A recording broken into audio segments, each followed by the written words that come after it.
Doctora, cuéntenos un poquito, por favor, ¿qué tan preocupante es el dato que nos pone en primer lugar ahora por encima de Bélgica respecto a la tasa de mortalidad por habitantes? Bueno, seguimos preocupados por lo que va pasando con los números aquí en el país, pero hay una cosa que hay que tener en cuenta también, ¿ok? Para que, fíjate, la razón por la que Bélgica ha bajado es porque está limpiando sus datos y lo que ha visto es que tenía algunos duplicados y está sacando algunos casos que ellos llaman los no confirmados. ¿Qué es lo que está pasando con los datos en el Perú? Y esto es una cosa que la gente tiene que saber. Probablemente de todos los países del mundo somos el país que tiene los datos más sincerados a la fecha. Esa es la primera cosa. La segunda cosa, como creo que ya te lo había comentado varias semanas atrás, a diferencia de otros países, nuestra definición de caso confirmado incluye no solamente pacientes que tienen pruebas moleculares, sino también pacientes que tienen pruebas rápidas. En el resto del mundo solamente se incluyen aquellos que tienen pruebas moleculares. Y los que tienen pruebas moleculares usualmente son pacientes que por alguna razón tuvieron síntomas y llegaron a tener esas pruebas moleculares. Aquí en el país, entonces, estamos ampliando realmente el número de casos y de identificación de aquellos que están fallecidos y que finalmente probablemente son COVID, porque estamos incluyendo además una prueba que nos permite tener más acceso. Ahora, no ahora, pero en los siguientes meses, o seguramente para cuando termine la pandemia, los números de mortalidad van a estar más claros para todos los países y seguramente se van a poder tener mejor idea de cómo se compara uno con otro. Las comparaciones son odiosas. Definitivamente que tenemos muchas infecciones y estamos teniendo muchas muertes, pero la gran diferencia tiene que ver con esa diferencia probablemente de definiciones de casos y el sinceramiento que se está haciendo casi día a día, tratando de tener mejor información, que debería servirnos también para que la gente se sensibilice y se cuide más, y para que el Estado también tome las acciones que tiene que tomar. Correcto, señora García, pero Correcto, es solo pero por el sinceramiento una última, Fátima. Sí. Sí, perdóname, Fátima, pero cuando dicen los datos, porque usted corríjame, yo me declaro ignorante respecto a este tema, ¿se han manejado los los datos SINADEF o los datos de la sala situacional para ponernos en en este número uno por encima de Bélgica? Es una mezcla de las dos, porque fíjate, en el SINADEF lo que tiene son casos confirmados, que es prueba molecular más prueba rápida, pero también como se siguen limpiando los datos del SINADEF y se comienzan a buscar datos que existen en el Instituto Nacional de Salud de pruebas moleculares o pruebas rápidas que se hicieron y se comienzan a empatar en caso de una defunción con una prueba que se encuentra que ha sido positiva y finalmente ese caso termina entrando también a lo que llamamos nosotros la sala situacional. Entonces la sala situacional también se va actualizando y los números se van actualizando. Ese sinceramiento que te estoy diciendo, muchos países no lo están haciendo y al contrario, lo que están haciendo es solamente usan la definición que es la que pide la Organización Mundial de la Salud. Reporten solamente la mortalidad de caso confirmado que es con prueba molecular. Correcto, y entiendo que en algunas regiones también pruebas serológicas. Señora García. No. Pero sí se ha aplicado, cuando no había molecular, ¿no se usaba eso en otros países también? Sí, igual que acá. Sí, pero se ha usado mucho menos y te digo, la definición que tiene la OMS es fundamentalmente prueba molecular para caso confirmado. Es cuestión de definiciones. Aquí en el país hemos decidido ampliarla, prueba molecular más prueba serológica. Y fíjate que otra cosa que ha sucedido aquí es que la prueba serológica se está usando no solamente para detectar personas con síntomas, sino también para hacer estudios que le llamamos estudios poblacionales serológicos, cuando se tomaban las muestras, por ejemplo, en los paraderos o en un mercado, etcétera. Entonces todo eso aumenta nuestros números, No siempre son tan sensibles, no siempre están detectando lo que tenían que detectar, que esa ha sido una observación que hemos hecho. Entonces, las comparaciones de mortalidad y de casos infectados son distintas porque nuevamente la definición de la OMS se toma como paciente confirmado, fundamentalmente pruebas moleculares. Se comprende que en la sala situacional están las cifras actualizadas de aquello que también se está cotejando, por ejemplo, con números de SINADEF, ¿no? Y los casos de forma aislada, como usted ha dicho, ya no solo con prueba molecular. Pero finalmente, para esta suerte de rankings, se toma en cuenta los números de las cifras oficiales que salen en la sala situacional, ¿verdad? Así es. Correcto. Así es. Por eso, partiendo de este punto, solo por el hecho de sincerar las cifras es que nos encontramos en una situación tan grave, digamos, desde el punto de vista mundial con los números de fallecidos, o también tenemos que nuevamente apelar a que hubo y hay quizá una falta de estrategia adecuada para poder luchar contra la enfermedad? Yo creo que hay de los dos, ¿ok? Tenemos un primer tema que es definiciones de casos que no nos hacen comparables, pero la segunda cuestión que es clarísima es que a pesar de que se toman acciones, por un lado, las acciones no se toman de manera completa, y por otro lado tenemos todo el contexto como país que nos hace que estas acciones no se implementen o no se asuman por parte de la población como debieran, y nos ha puesto en la situación que tenemos. Si por ejemplo, y siempre regreso al ejemplo, si la cuarentena inicial hubiera sido adoptada de manera más universal, siendo que ha habido mucha gente que la ha cumplido y aplaudimos eso, y siendo que hay mucha gente que sigue usando mascarilla, ¿ok? Independientemente de eso, pero si no se hubieran dado gente que hubiera roto la cuarentena, que hubiera salido a las fiestas como estamos viendo, o la cantidad de gente que no cumplía con las recomendaciones que se daban, o sea, con ese tipo de cosas, lo que ha sucedido es que las acciones que se tomaron no han tenido los resultados que quisiéramos. Independientemente de eso, también ha fallado. Entonces yo diría que hay dos aspectos, como siempre. El comportamiento de las personas, no de muchos, bastan unos pocos con una enfermedad tan infecciosa para que esto no se pueda controlar bien. Y por otro lado, la velocidad de las acciones del Estado, que tampoco nos han ayudado. Y por otro lado, un contexto en el que tenemos muchísima informalidad, a diferencia de Europa, en la que tú tienes en un apartamento, tienes 1, 2 personas que viven, aquí tenemos grandes, grupos familiares en una sola casa, entonces basta que uno se infecte para que se infecte. Correcto. ¿Okay? Correcto. Entonces, todas esas cosas en conjunto nos han jugado mal, y definitivamente que sí estamos en una situación que todavía podríamos controlar, y quisiera dar una lucha en este camino. Estamos viendo los últimos datos, ¿okay? Porque los datos que se están hablando son los acumulados, pero yo te quiero hablar de los datos en esta última semana, después de los cierres y después de las recomendaciones del presidente. Luce como que los números que estaban yéndose para arriba comienzan a bajar. Y yo creo que sí es una cuestión positiva.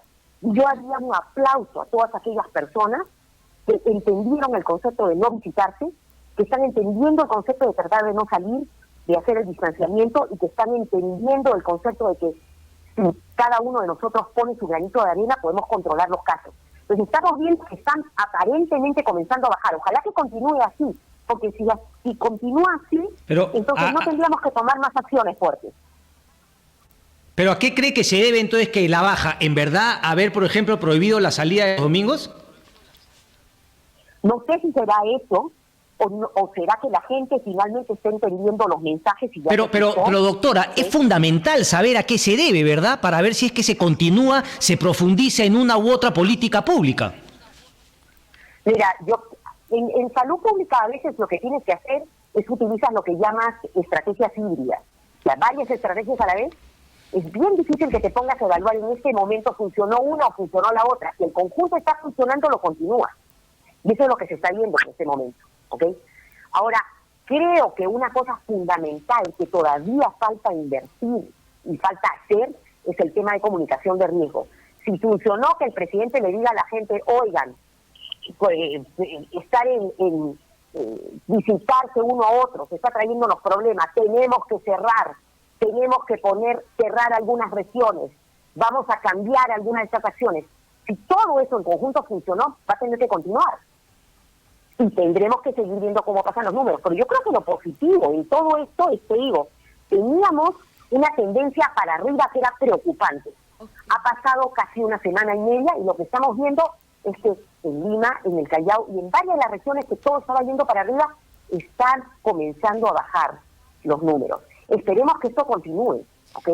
No va a continuar si tenemos acciones como las que vimos terriblemente el día sábado en discotecas. Ojalá que eso también haga que la gente se sienta que eso son barbaridades. Y también otra cosa que creo que ha sido importante, y déjame decirte, yo creo que la fiscalización.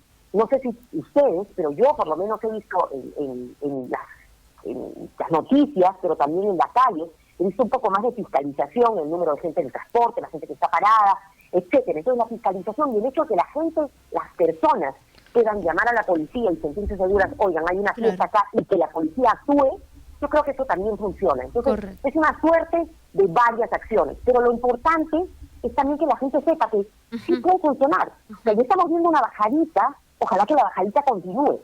Eso es lo que necesitamos. Muy bien. Sí, señora García, me parece, es una opinión muy personal que cuando hablamos de los infractores, como esto, lo que pasó el fin de semana y además que se cobró vidas, tendríamos o sería importante que pudiéramos hablar con cifra de ello para que no suene a una generalidad o lo más, ¿no? Porque creo que la mayoría de peruanos está tratando de guardarse en su casa en tanto que puedan, pero hay un grueso de la población a la que se le ha exigido que estén encerrados y que sí, pues han sido los que han roto la cuarentena, igual también los llamados caminantes, porque no tenían ya la posibilidad de estar en sus casas y guardar este distanciamiento tan necesario.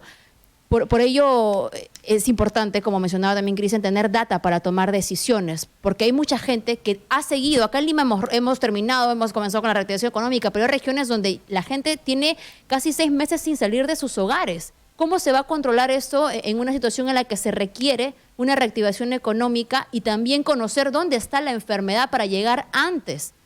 O también...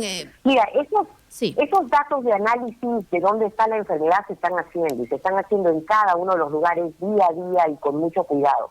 Y por eso es que incluso cuando se han hecho las recomendaciones, no se han hecho a nivel nacional, sino no se han hecho en algunos distritos, en algunas regiones. Y aunque parezca mentira, en todas esas regiones estaban comenzando a aumentar los casos, y por eso se ha actuado, ¿ok? Entonces, esa data sí existe, y esa data está clara. Ahora, con respecto a lo que dices, es desafortunadamente... Perdón, ¿cuál? La que hace la decisión de cerrar. Cumplan. Sí, pueden haber muchas personas que cumplan, con las acciones, pero bastan pocos infractores. Cada uno de ellos se convierte en un multiplicador de la infección. Esa es la parte triste y la parte complicada. Sí. Y fíjate que las personas que están, y estamos hablando de infracciones grandes, o sea, esto de las fiestas COVID, que el día sábado se ha estado dando, y desafortunadamente hay gente que o ha estado pasando escondida o no se estaban tomando las acciones de fiscalizar. Ahora que se fiscalice, yo creo que eso va a ayudar muchísimo. Para tu pregunta, tú me estabas preguntando acerca de las regiones, que tiene datos a nivel regional. Sí. Esos datos están, y no solamente los tiene el ministerio, sino están abiertos. Tú, si entras en la página, puedes ver de cada una de las regiones cada vez. Le preguntaba con la precisión la data para cerrar día domingo, no día sábado o día lunes. Dice usted que existe, porque la señora Pilar Macetti dijo que no había data en el Perú, incluso señaló que era una pregunta un poco absurda. ¿Estás preguntando de data por día? ¿De cuántos se han infectado por día? No, para tomar la decisión de cerrar cierto día por cierta cantidad de tiempo, en algunas regiones sí, en otras no. El día domingo, por ejemplo, también. Bueno, mira, la data que tienes para tomar decisiones se refiere a dónde hay más casos, dónde están subiendo los casos, ¿ok? No vas a poder tener data para definir qué día cierro y qué día no cierro. Realmente eso no te sirve. Lo que estás buscando es lo que se busca es tratar de encontrar acciones que pudieran parar o digamos, tomar medidas que pudieran parar aquellas acciones que estás viendo que son la causa del problema. Uno de los problemas que se ha estado viendo es que había más infecciones a nivel de familias, no que vivían en la misma en el mismo domicilio, sino que vivían en diferentes sitios, porque habían visitas familiares. Y los días de las visitas familiares se estaban dando los domingos. O sea, la razón del cierre de los domingos era tratar y de cortar eso. Lo que hemos visto es que tomando esa acción, felizmente, yo ya lo había dicho, yo tenía mis sentimientos encontrados, porque decía, no vaya a ser que después se comiencen a acumular los sábados y veamos un pico. Sí. No hemos visto un pico, por el contrario, estamos viendo que se está bajando. Sí, eso es positivo. Entonces, la información que tenemos es que... Pero la causa-efecto no está comprobada, doctora. Positiva. ¿Cómo? La causa-efecto no está comprobada. Usted me ha dicho que no está comprobada. Porque si la causa-efecto está comprobada, mejor no solamente cerremos domingo, cerremos viernes, cerremos sábado, no sé, cerremos 4 días de 7 de la semana y así vamos a terminar notablemente bajando aún más el contagio. Cristian, en este momento no necesitas cerrar más. Yo creo que tú te estás yendo al extremo. Lo que estás viendo es que el paquete de acciones que se tomaron están teniendo resultados y eso es positivo. Y hay que aplaudir a la población además. Lo que hay que esperar... Pero ¿cuál es el paquete? Si el presidente insiste todavía en que es la población. A ver, es que yo quiero insistir en... Porque me parece un poco injusto que cuando las cosas funcionan es a favor del gobierno y cuando las cosas no funcionan es responsabilidad de la gente. Entonces, mi pregunta, por ejemplo, volviendo a lo que usted decía, doctora, de la OMS. La OMS dijo pruebas moleculares. Mateo Prochaska ha dicho el error ha sido y se insiste en el tema de las pruebas serológicas por más que hemos dicho que vamos a conseguir las pruebas moleculares. Entonces, ¿el gobierno se equivocó en no comprar moleculares antes? Cristian, ahí tú tienes 5 cosas diferentes que me has puesto. Voy a comenzar una por una, ¿ok? Una de las primeras cuestiones es que estamos viendo en el paquete que yo te estoy hablando, no es el paquete solamente del Estado. Y claramente dicho, es posible que las personas, al entender cuál es la causa por la cual los números de casos se están subiendo, han entendido también que tienen que reducir esos contactos inclusive intrafamiliares. Y además se les ha ayudado, en cierta forma, porque también ya no se les permite los días domingos estar saliendo. Como sea, ese paquete, comportamiento de las personas, más gobierno, está teniendo resultados. Hay que continuarlo y hay que seguirlo viendo. Esa es la primera cuestión. Segunda cuestión, el tema de las pruebas moleculares y las pruebas rápidas, etcétera. No solamente Mateo Prochaska, no solamente Edwin Mara, no, muchos, incluso todos, hemos estado recomendando que no se debe trabajar solamente con un tipo de pruebas, se necesitan una serie de estrategias, se necesitan las pruebas moleculares para poder detectar los casos tempranos y las pruebas rápidas tienen su espacio, sobre todo para poder hacer diagnósticos más tardíos o para poder hacer estudios poblacionales. Se están demorando en la implementación, yo estoy absolutamente de acuerdo y también he levantado mi voz al respecto. Esperemos que ahora que dicen que ya compraron las pruebas, se comiencen a acreditar los laboratorios que se necesitan no solamente en Lima, sino en el resto del país, pero no para que la gente se aloque y quiera tener todo el mundo su prueba molecular para salir a la calle. Ese no es el uso de las pruebas moleculares. El uso de las pruebas moleculares debería ser para detectar más tempranamente a la gente que tiene síntomas. El tercer tema es que sí, han habido una serie de acciones que espero que se comiencen a ajustar. Se necesita mejorar los centros epidemiológicos, se tienen que cambiar algunos conceptos en las personas y en el Estado con respecto a justamente la detección y el uso de las pruebas. No se pueden usar las pruebas como certificados de salud y decir que porque me he hecho una prueba yo puedo salir a la calle y ir a visitar a otro. Así no se usan las pruebas. Entonces, es una cuestión un poco más compleja que solamente la crítica o decir quién tiene la culpa. En ningún momento, por lo menos, y yo no tengo por qué hablar por el Estado, yo hablo por mí. Yo creo que aquí hay 2 factores claves. Las acciones que tiene que tomar el Estado, que tiene que tomarlas en el tiempo correcto para proteger a quienes tiene que proteger, y para asegurar que se fiscalicen las acciones que todos como ciudadanos deberíamos hacer. Si hay una persona que no usa la máscara, pone en riesgo, la mascarilla pone en riesgo a todos los que están a su alrededor. Eso se debería fiscalizar. Y por otro lado, todos los ciudadanos deberíamos tener una actitud responsable de poder cumplir con esas acciones y actuar como deberíamos actuar. O sea, acá es un binomio. Si alguno de los dos fallan, las respuestas fallan.